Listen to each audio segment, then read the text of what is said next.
بسم اللہ الرحمن الرحیم۔ السلام علیکم، میرا نام ہے نعمت اور آپ جاننے والے ہیں محرم کے دوران ہمیں کیا نہیں کرنا چاہیے۔ محرم کا مہینہ شروع ہونے والا ہے۔ اب اس مہینے میں بہت سے خرافات ہونا شروع ہو جائے گا۔ کوئی نماز چھوڑ کر ڈھول بجائے گا تو کوئی شادی کی لحاظ سے اس مہینے کو منحوس سمجھے گا، اور کوئی کہے گا کہ اس مہینے میں یہ نہیں کھانا چاہیے، وہ نہیں کھانا چاہیے۔ اس لیے آج میں آپ کو بتاؤں گا کہ محرم میں ہمیں کیا نہیں کرنا چاہیے۔ پہلا، فالتو کی رسموں سے بچنا چاہیے۔ بہت سے لوگ ایسے ہیں جو کہتے ہیں کہ محرم کے دنوں میں ہمیں گوشت مچھلی نہیں کھانا چاہیے۔ اس کے علاوہ بہت سی عورتیں ہیں جو کہتی ہیں کہ محرم کے مہینے میں شادی نہیں کرنا چاہیے۔ شادی کے لحاظ سے محرم کا مہینہ منحوس ہے۔ جو اس طرح کا عقیدہ رکھتا ہے ہمیں ان سے دور رہنا چاہیے، اور ہمیں اس طرح کا عقیدہ نہیں رکھنا چاہیے۔ یاد رہے، جو چیزیں حلال ہے آپ اسے محرم کے مہینے میں بھی کھا سکتے ہیں۔ اس بارے میں زیادہ جاننے کے لیے میری آنے والی ویڈیو ہے محرم میں مچھلی، گوشت اور کوئی اچھی چیزیں کھانا کیسا ہے، اس میں بتاؤں گا۔ تو چلیے آگے بڑھتے ہیں۔ اس کے ساتھ ہی جو کچھ لوگ کہتے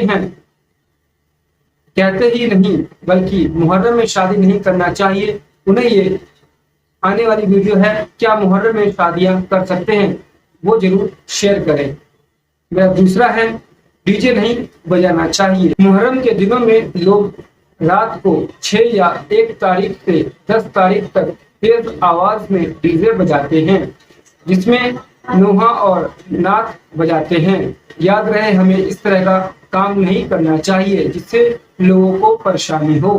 لوگ اتنی آواز میں ڈی جے بجاتے ہیں کہ کافی دور تک ڈی جے ہارن کی آواز جاتی ہے، جس سے رات میں لوگوں کو سونا حرام ہو جاتا ہے، اور اس طرح کا کام کرنے والے سمجھتے ہیں کہ وہ حسین سے محبت میں یہ کام کر رہے ہیں۔ یاد رہے، حضرت حسین کی محبت کی علامت یہ نہیں ہے کہ آپ اپنی نماز اور عبادت چھوڑ کر رات بھر ڈی جے بجائیں اور دوسروں کو پریشان کریں، بلکہ حضرت حسین سے محبت کی علامت یہ ہے کہ آپ زیادہ سے زیادہ اللہ کی عبادت کریں، نماز نہ چھوڑیں، سچ کا ساتھ دیں، بے ایمانی نہ کریں اور زیادہ سے غریبوں کی مدد کریں۔ تیسرا ہے تعزیہ نہیں بنانا چاہیے۔ محرم میں جو 9 تاریخ کی رات میں ایک لمبی سی تعزیہ لا کے امام بڑا میں رکھ دیتے ہیں اور پھر سبھی اس کو چنتے ہیں اور سمجھتے ہیں اس پہ حضرت حسین آئے ہوئے ہیں، ہمیں اس طرح کا کام نہیں کرنا چاہیے۔ نہ تو ہمیں تعزیہ بنانا چاہیے اور نہ ہی ایسا عقیدہ رکھنا چاہیے کہ حضرت حسین تعزیہ پر آتے ہیں، بلکہ تعزیہ کی جگہ پر ہمیں حضرت حسین کا روزہ بنانا چاہیے اور اسی کی زیارت کرنی چاہیے اور فاتحہ دلانا چاہیے۔ چوتھا ہے ڈھول نہیں بجانا چاہیے۔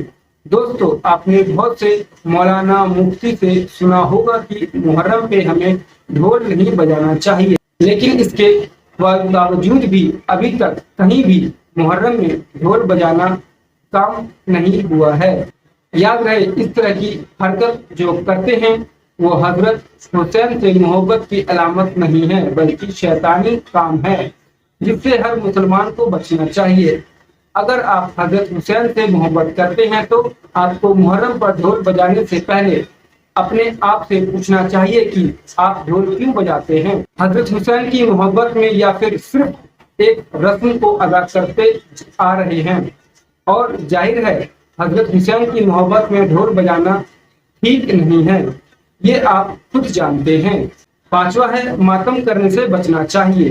محرم کے دنوں میں تقریباً ہر جگہ لوگ ماتم کرتے ہیں، اپنا سینہ پیٹتے ہیں اور وہ سمجھتے ہیں کہ وہ حضرت حسین کی محبت میں ایسا کر رہے ہیں، لیکن در حقیقت یہ حسین کی محبت نہیں بلکہ فالتو کی رسمیں ہیں، جس کا حضرت حسین کی محبت سے کوئی تعلق نہیں ہے۔